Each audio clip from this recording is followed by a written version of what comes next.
नमस्कार. मी किलचे विजयकुमार दगडूआप्पा, सहशिक्षक, ईश्वर माध्यमिक विद्यालय, सावरगाव थोट, तालुका अहमदपूर, जिल्हा लातूर. आपला आजचा टॉपिक आहे सिमिलॅरिटी, समरूपता. आणि या व्हिडिओमध्ये आपण ratio of areas of two triangles, दोन त्रिकोणाच्या क्षेत्रफळाचे गुणोत्तर, या गुणधर्मावर आपण चर्चा करणार आहोत. तर या ठिकाणी पहा, समजा आपण हा ABC एक ट्रायंगल घेतला आणि दुसरा ट्रायंगल PQR. ज्या दोन ट्रायंगलमध्ये in triangle ABC, BC is a base and AD is height of triangle ABC on base BC. त्याच पद्धतीनं दुसऱ्या ट्रायंगलमध्ये QR हा आपला बेस असणार आहे आणि PS ही त्याची QR या बेसवरील हाईट असणार आहे. मग आपण जर ट्रायंगल ABCचा एरिया कॅल्क्युलेट केला तर आपणाला फॉर्म्युला माहीत आहे.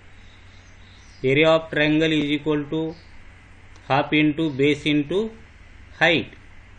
आता या फॉर्म्युल्यानुसार जर आपण ABCचा एरिया कॅल्क्युलेट केला तर तो आपणाला काय मिळेल पहा. Area of triangle ABC is equal to 1/2 BC into AD. आता दुसऱ्या ट्रायंगलमध्ये पहा, in triangle PQR, QR perpendicular PS means PS is height and QR is base. मग आता या PQRचा एरिया जर कॅल्क्युलेट केला तर तो आपणाला मिळेल area of triangle PQR is equal to half into QR into PS. आता या दोन ट्रायंगलचा रेशो जर आपण काढला तर तो काय मिळतो पहा. आता area of triangle ABC upon area of triangle PQR is equal to 1/2 BC into AD upon 1/2 QR into PS. 1/2 cancel होतील म्हणजे एरियाचा रेशो काय मिळेल. Area of triangle ABC upon area of triangle PQR is equal to BC into AD upon QR into PS.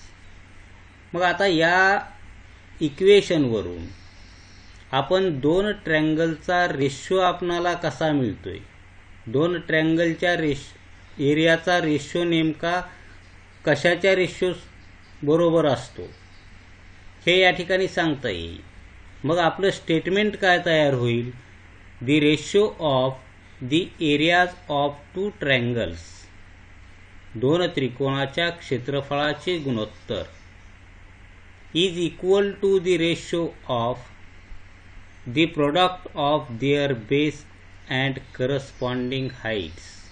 म्हणजे त्या दोन त्रिकोणाच्या क्षेत्रफळाचं गुणोत्तर रेशो हा त्या दोन त्रिकोणाचा संगत पाया आणि उंची यांच्या गुणाकाराच्या गुणोत्तरा इतके असते. दोन त्रिकोणाच्या क्षेत्रफळाचं गुणोत्तर हे त्यांचा संगत पाया आणि उंची यांच्या गुणाकाराच्या गुणोत्तरा इतके असते. आता हा पहिला गुणधर्म आपण किंवा पहिली प्रॉपर्टी आपण पाहिल्यानंतर आता काही कंडिशन दिलेले असतील आपणाला. तर या ठिकाणी पहा, पहिली कंडिशन दिलेली आपण आत्ता पाहिलं की दोन त्रिकोणाच्या क्षेत्रफळाचं गुणोत्तर काय मिळतं. Ratio of areas of two triangles काय मिळाला आपणाला. If the heights of both triangles are equal, ही पहिली कंडिशन दिली. जर त्या दोन ट्रायंगलमध्ये हाईट इक्वल असेल, हाईट सेम असेल, म्हणजे उंची समान असेल तर काय घडेल. तर या ठिकाणी आणखीन एक एक्झाम्पल घेऊन पाहूत आपण की समजा या ठिकाणी आपण एक ट्रायंगल ABC घेतलेला आहे. पूर्वीप्रमाणेच आपण दोन ट्रायंगल घेऊ, ABC आणि PQR. आणि या ABC ट्रायंगलमध्ये AD perpendicular BC means BC is a base and ED is height. And in triangle PQR, QR perpendicular PS means QR is base and PS is height. आता या ठिकाणी AD आणि PS या दोन्ही ट्रायंगलच्या ज्या height आहेत AD आणि PS ह्या कशा आहेत? सेम आहेत. मग आपण यापूर्वीचा गुणधर्म वापरून जर रेशो लिहिण्याचा प्रयत्न केला तर काय मिळतो पहा की area of triangle ABC upon area of triangle PQR is equal to BC into H upon QR into H. म्हणजे दोन ट्रायंगलचा जो काही एरियाचा रेशो आहे हा त्यांचा बेस आणि हाईट यांच्या प्रॉडक्टच्या रेशो इतका असतो. यापूर्वीचा गुणधर्म वापरला. But here height is same, उंची समान आहे, याचे कॅन्सल होऊन जातील आणि आपणाला या ठिकाणी area of triangle ABC upon area of triangle PQR काय मिळेल? BC upon QR. आता यावरून आपण काय स्टेटमेंट करू शकतोय? मग if height is same, if height of both triangles are equal, मग कुठलं स्टेटमेंट करू शकतोय? जेव्हा दोन त्रिकोणाची उंची समान असेल त्यावेळी क्षेत्रफळाचं गुणोत्तर त्याच्या पायाच्या गुणोत्तरा इतकं असेल. उंची समान असेल तर क्षेत्रफळाचं गुणोत्तर पायाच्या गुणोत्तरा इतकं असेल.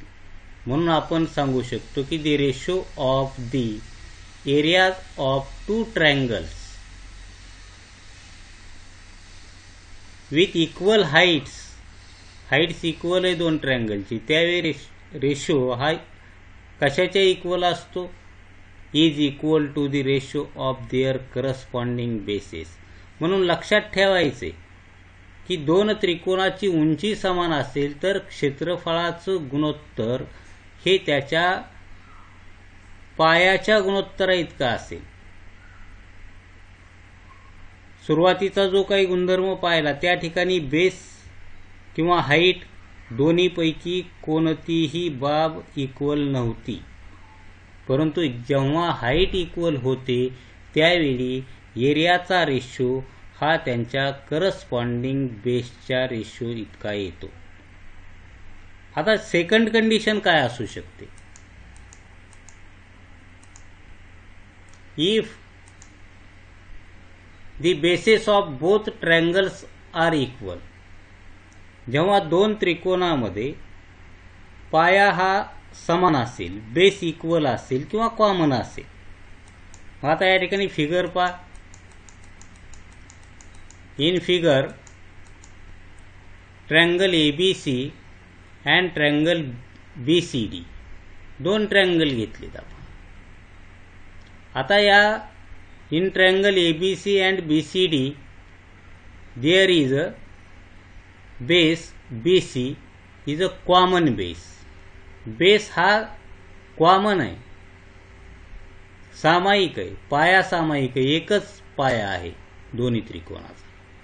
मग बदल कशामध्ये आहे? इथं हाईटमध्ये बदल आहे. एडीची ABC त्रिकोणाची जी काही AM हाईट आहे ही AM आणि BCD या दुसऱ्या ट्रायंगलची जी हाईट आहे DN या इक्वल नाहीत. म्हणजे बेस इक्वल आहे आणि बेस इक्वल असेल त्यावेळी त्यांच्या एरियाचा रेशो काय मिळतो?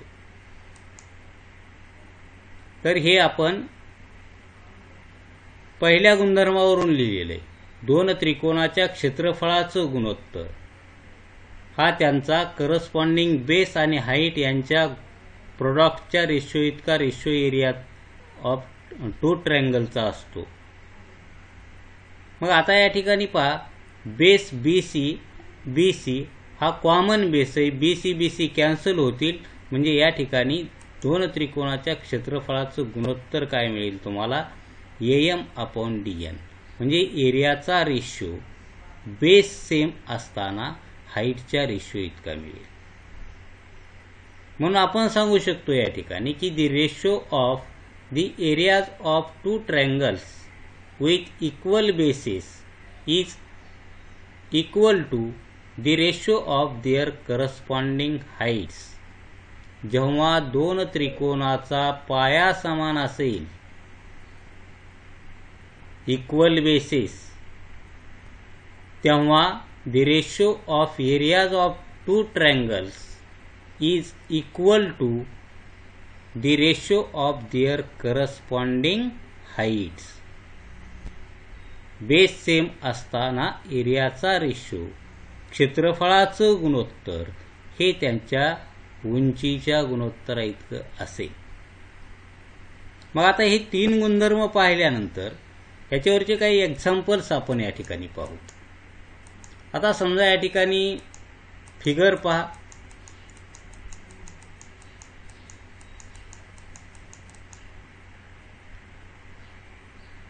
In figure AE perpendicular to BC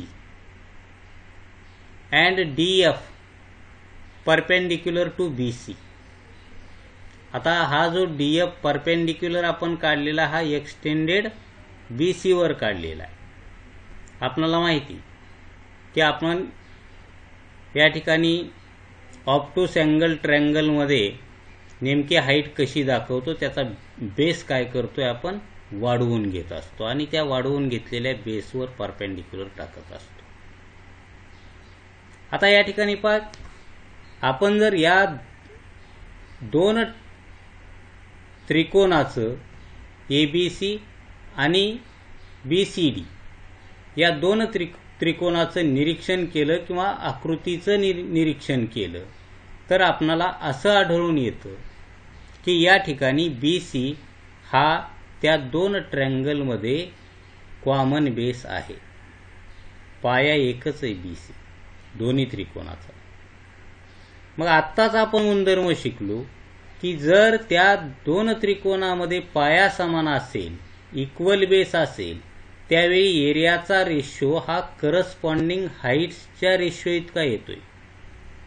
क्षेत्रफळाचं गुणोत्तर हे त्या दोन त्रिकोणाच्या उंचीच्या गुणोत्तरा इतकं येईल का पाया समान आहे. या ठिकाणी हे ओळखता आलं पाहिजे. उदाहरणामध्ये आपणाला उदाहरणामध्ये देणार नाहीत पाया समान आहे, उंची समान आहे, आपण ओळखायचंय की दोन त्रिकोणामध्ये तुम्हाला पाया समान दिसतोय का उंची समान आहे. या गोष्टी तुम्हाला सुरुवातीला कळाल्या पाहिजेत, तर पुढं उदाहरण सोडवता येईल. मग आता या ठिकाणी पहा, मग आपण त्याचा एरियाचा रेशो काय लिहू शकतोय, तर हाईटच्या रेशो इतका लिहू शकतोय. Five here BC base is a common base in two triangles. दोन्ही त्रिकोणामध्ये BC हा बेस कसा आहे, कॉमन आहे किंवा एकच आहे किंवा समान आहे, काही म्हणा.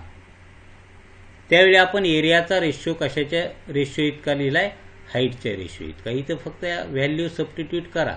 AE ची व्हॅल्यू 4 आहे, DF ची व्हॅल्यू 6 आहे. म्हणजेच या ठिकाणी area of triangle ABC upon area of triangle DBC is equal to काय मिळेल, 2:3.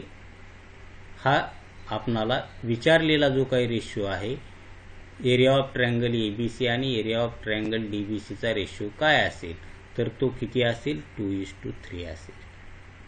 म्हणजे अशा पद्धतीची उदाहरणे आपणाला या गुणधर्मावर आधारित दिलेली असतात. आता सेकंड एक एक्झाम्पल पाहूत आपण. आता या फिगरमध्ये पहा, in triangle PQR PS perpendicular RQ. In triangle PQR PS perpendicular RQ. म्हणजे या ठिकाणी काय म्हणता येईल आपणाला की RQ हा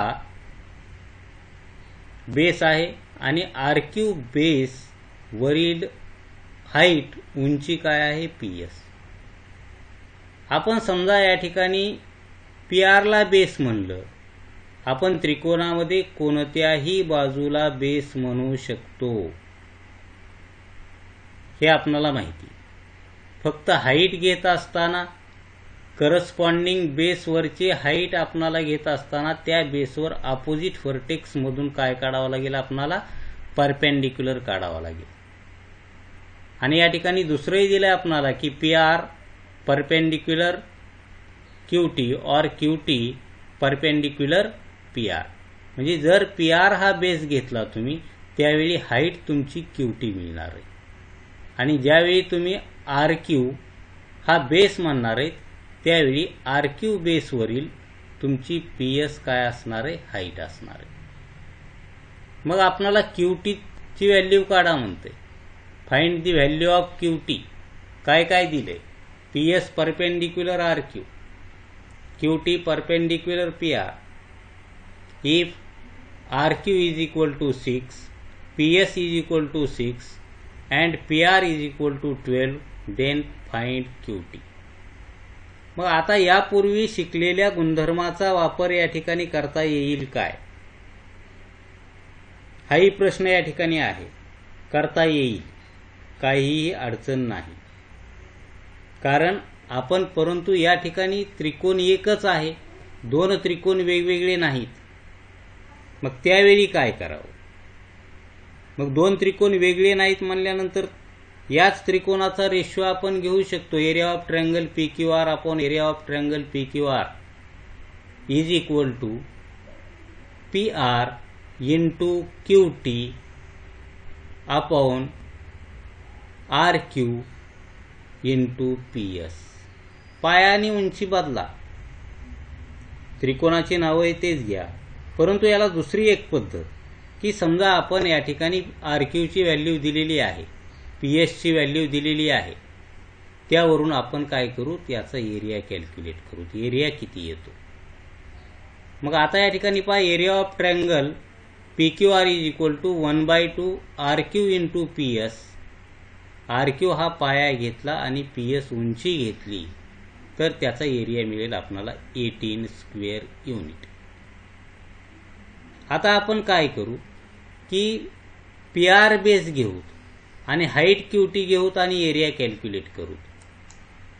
मग आपण जर या ठिकाणी PR बेस आणि QT हाईट घेतली तर त्याचा एरिया आपल्याला काय मिळणार आहे, 18च मिळणार आहे. परंतु या ठिकाणी QT ची किंमत माहीत नाही. हा एरिया कॅल्क्युलेट केला आहे आपण, वर हा 18 आला आहे. तुम्ही बेस बदलला, हाईट बदलली तरी एरिया त्रिकोणाचा बदलणार नाही. मग आपण या फॉर्म्युल्यामध्ये एरिया ऑफ ट्रायंगल PQR 18 ठेवलं, 1/2 PR ची व्हॅल्यू 12 ठेवली आणि QT ची व्हॅल्यू जर या इक्वेशनवरून कॅल्क्युलेट करण्याचा प्रयत्न केला तर QT ची व्हॅल्यू मिळेल 3 युनिट्स. तर या ठिकाणी आपण आत्ता शिकलेले गुणधर्म वापरलेत का? नाही. या ठिकाणी वेगळी कन्सेप्ट वापरली आपण. त्रिकोणाच्या क्षेत्रफळाच्या संकल्पनेवरून आपण हे एक्झाम्पल सोडवलं. गुणधर्माचाही वापर करून आपल्याला सोडवता आला असतं, सोडवता आलं नसतं असं म्हणता येत नाही. फक्त त्या ठिकाणी रेशो घ्यायचा, म्हणजे या त्रिकोणाचा याच त्रिकोणाशी रेशो. फक्त आपण काय करावं लागेल, बेस आणि हाईट वेगवेगळ्या घ्यावी लागतील. सुरुवातीला PQR त्रिकोण ज्यावेळी तुम्ही म्हणाल त्यावेळी RQ बेस, PS हाईट म्हणा. नंतर आपण PQR तोच त्रिकोण दुसऱ्या वेळेस गेलो त्यावेळी तुम्ही बेस हा PR म्हणा आणि हाईट QT म्हणा. त्या ठिकाणी एरिया कॅल्क्युलेट करण्याची तुम्हाला आवश्यकता पडली नसती. सरळ व्हॅल्यू सबस्टिट्यूट करून तुम्हाला या ठिकाणी QT ची व्हॅल्यू आपल्याला काढता आली असते. तर अशाच पद्धतीचे एक्झाम्पल्स आपल्या टेक्स्टबुक मध्ये देण्यात आलेले. मग आता समजा या उदाहरणावर फक्त चर्चा करणार आहेत आपण. आता या ठिकाणी AD परपेंडिक्युलर BC म्हणतंय. मग आता या ठिकाणी ट्रायंगल ABC त्रिकोण आणि दुसरा त्रिकोण आहे BCD. या दोन त्रिकोणामध्ये काय असेल, BC हा कॉमन बेस आहे आणि हे दोन्ही त्रिकोण समांतर रेषेच्या जोडीमध्ये बद्ध आहेत. म्हणजे यांची हाईट कशी असेल, मग इक्वल असेल. मग या ठिकाणी बेस कॉमन आहे, हाईट सेम आहे और इक्वल आहे, म्हणजे त्यांचा एरिया सुद्धा कसा असला पाहिजे, इक्वल असला पाहिजे. म्हणजे त्यांनी विचारले की या फिगरवरून तुम्ही area of triangle ABC is to area of triangle BCD हा रेशो काय असेल. दोघांची क्षेत्रफळ समान आहेत, एरिया समान आहे म्हणल्यानंतर 1:1 हा रेशो आपणाला या ठिकाणी मिळेल. त्याच पद्धतीनं या ठिकाणी वेगवेगळ्या त्रिकोणाचं निरीक्षण करून आपण बेस सेम आहे का, हाईट सेम आहे का, दोन्ही समान नाही, या सर्व बाबीचा विचार करून आपण हे पुढचं एक्झाम्पल सोडवायचं. धन्यवाद.